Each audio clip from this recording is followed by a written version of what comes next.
Morning students, today we are going to start our reader book that is Moments. हमारे पास दो reader book हैं Beehive and Moments. Moments mean क्षण या पल. Moment क्या होती है? समय के सबसे छोटी इकाई.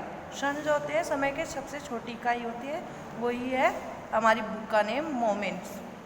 Today we are going to start our first chapter. Our first chapter is the lost child. एक खोया हुआ बच्चा है. ये चैप्टर मुल्क राज आनंद ने राइट किया है. इस चैप्टर में हमें एक ऐसे चाइल्ड की स्टोरी बताई गई है जो अपने पेरेंट्स के साथ एक फेस्टिवल फेयर में जाता है और वो वहाँ पर खो जाता है. जब तक उसके पेरेंट्स उसके साथ होते हैं तब तक उसे हर एक चीज़ अच्छी लगती है, बट जब उसके पेरेंट्स उससे बिछड़ जाते हैं तो उसे कुछ भी अच्छा नहीं लगता. हर एक चीज़ लोग उसे देने की कोशिश करते हैं बट वो उसके लिए बेमतलब सी हो जाती है. Let's start this chapter. A child goes to a fair with his parents. He is happy and excited and wants the sweets and toys displayed there, but his parents don't buy them for him. Why then does he refuse when someone else offers them to him? एक बच्चा है जो अपने parents के साथ एक मेले में जाता है. वो वहाँ पर बहुत एक्साइटेड और हैप्पी दिखता है और उसे सब स्वीट टॉय जो वहाँ डिस्प्ले में लगे होते हैं वो उसे चाहिए होती हैं, पर उसके पेरेंट्स उसके लिए वो नहीं खरीद पाते हैं. बट जब उसके पेरेंट्स से बिछड़ जाते हैं तो हर कोई उसे वो चीज़ देने की कोशिश करता है, बट वो उनको लेने से मना कर देता है. He refused them. It was the festival of spring.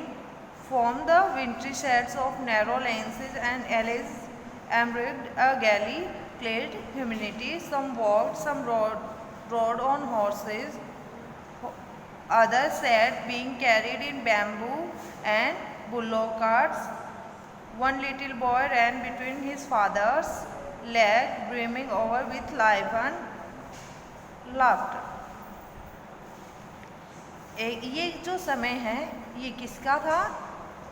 Spring festival यानी वसंत ऋतु का था. और यहाँ पर थोड़ी सर्दी थोड़ी गर्मी का जो माहौल था वो चल रहा था.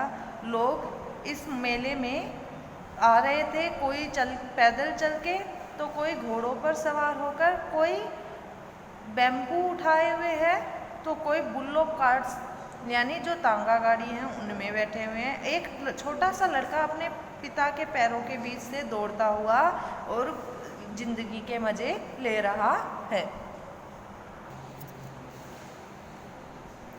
Come, child, come, called his parents as he lagged behind, fascinated by the toys in the shops that lined the way.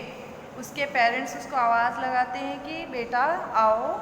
जब वो पीछे रह जाता है, जो लाइन से टॉयज़ की शॉप में टॉयज़ लगे हुए थे डिस्प्ले में, उनको देखकर वो जब मंत्रमुग्ध हो जाता है या उनके साथ अटैच हो जाता है और पीछे रह जाता है, तब उसके पेरेंट्स उसको आवाज़ लगाते हैं. ही hurried towards his parents, his feet obedient to their call and eyes still lingering on the receding toys. As he came to where they had stopped to wait for him, he could not suppress the desire of his heart, even thought he will know the old cold stare of refusal in their eyes. उसके parents जब उसको आवाज़ लगाते हैं तो वो उनकी आवाज़ की तरफ, उसके पैर तो उस आवाज़ की तरफ उठ रहे हैं पर उसकी आंखें अभी भी उन खिलौनों पर ही टिकी हुई हैं. He came to where they had stopped to wait for him. वो जब वहाँ पहुँच जाता है जहाँ पर उसके माता पिता उसका इंतज़ार कर रहे होते हैं. He could not suppress the desire of his heart. वो अपने जो दिल की इच्छा है, अपनी ख्वाहिशें हैं, उनको रोक नहीं पा रहा है, पर वो हर चीज़ को समझता है कि उसकी आंखों को इस चीज़ को रिफ्यूज़ करना ही पड़ेगा. I want that toy, he pleaded. वो अपने पेरेंट्स को एक धीमी सी आवाज़ में क्या कहता है कि मुझे ये खिलौने चाहिए. His father looked at him red-eyed in his familiar Terence way. His mother, melted by the free spirit of the day, was tender and giving him her finger to hold, said, "Look, child, what is before you?" उसके जब वो ये कहता है कि मुझे ये खिलौने चाहिए तो उसके पिता उसे गुस्से से देखते हैं, पर उसकी जो माँ है वो उसे बहुत ही प्यार से समझाती हैं और अपनी उंगली उसको होल्ड करने के लिए या थामने के लिए उसकी तरफ बढ़ा देती हैं ताकि वो उनकी उंगली पकड़ ले और आगे चल सके। और उनसे कहती हैं कि व्हाट इज़ बिफोर यू, तुम्हारे पास पहले से ही बहुत है।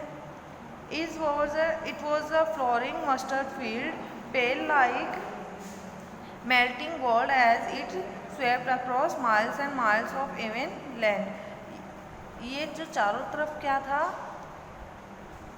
मस्टर्ड फील्ड यानी सरसों के खेत थे जिनमें पीली पीली सोने के समान सरसों फैली हुई थी, जिसकी गंध किलोमीटर कुछ दूरी तक, कुछ किलोमीटर्स तक, दूर दूर तक फैली हुई थी। A group of dragon flies were bustling after one their गर्डी purple wings intercepting the flight of a long black bee and butterfly in search of sweetness from the flowers.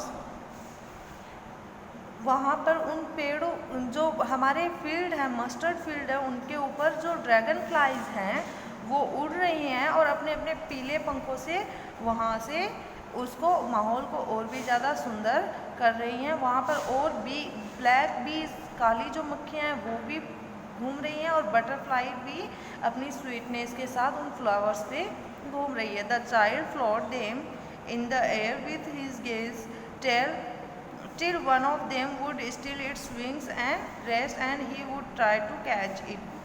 वो जो बच्चा है उनको बहुत ही लुभावने मन से देखता है, तभी एक बटरफ्लाई अपने पंख फैलाती है और आराम करने के लिए बैठती है तो वो उसे पकड़ने की कोशिश करता है।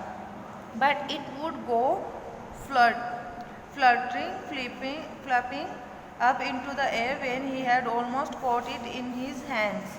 Then his mother gave a cursory call, "Come, child, come on to the footpath."